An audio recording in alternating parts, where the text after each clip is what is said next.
We believe that it's really important that the teaching profession is an evidence-based profession, and we want teachers' knowledge and professional skills to be built on research and practical evidence as to what works well.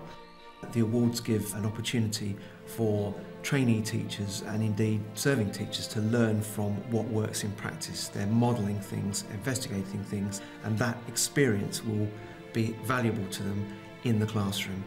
These projects are about small-scale research. Some of them start from an idea of something that they would like to trial and see whether it works and gather evidence for that. Some of them start at the other end of the spectrum and they want to do some research in order to find out what needs to be done. Our research considered the best practice around the use of interactive whiteboards for children with autism. This is a very specific group of learners who don't engage readily with interactive technology, so we wanted to find out what promoted their engagement with interactive whiteboards and share this best practice. Research is what helps us sort out that which is good practice and sustainable in the long term from that which might be the quick fix or might be quite counterproductive. We do what we do because we know it works, and that's why research is useful. Our idea was to try and improve children's writing generally, and we thought from our reading and from our previous research that one of the ways to tackle that was to look closely at handwriting specifically, and basically to try and make children's handwriting as automatic as it could possibly be. We've involved trainee teachers working intensively with small groups, and the results seem very encouraging. We deliberately covered areas that perhaps hadn't been explored as much as they might have been in the past. The research that we've undertaken is concerning children at risk of exclusion, and so in trying to support these most vulnerable children with behaviour difficulties, we've been trying to engage the parents.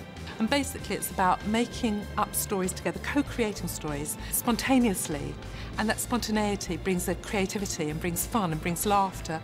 But the stories address some of the child's emotional issues, internal anxieties, and trying to get the parent to think about their child's emotional world through the metaphor of stories about dragons or rabbits or whatever, and to address it in a safe way, in a way that might be overwhelming for the child and overwhelming for the parent to talk about directly.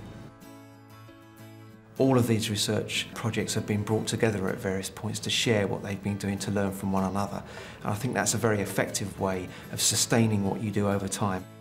We want the results of the projects to go far beyond the tiny project themselves.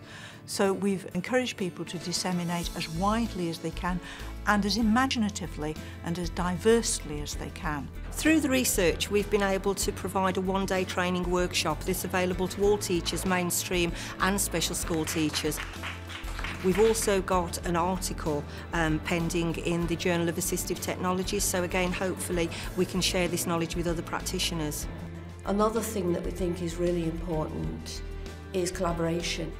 We want people to be working together in partnership, so schools, universities, other professional associations, in order to make sure that that knowledge and information is spread effectively.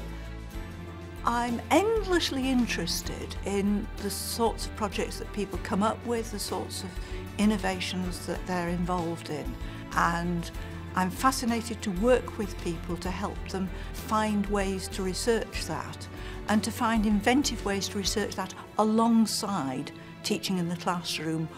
We wouldn't have been able to do the research in the way that we have without the support from the TDA. And I think what's also been brilliant has been meeting researchers working in the field of SEN, which is quite a specialist area, has been really exciting and very supportive.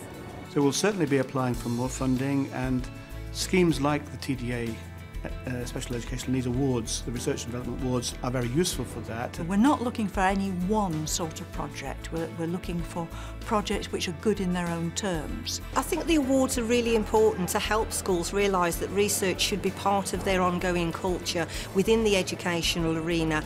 We all need answers to problems, and actually sharing those answers with other practitioners is really important, but doing that from a really good evidence base and knowing that practice is specific to to us as teachers, not just actually coming out of academia and a theoretical perspective, but grounded in the everyday practitioner experience within the classroom.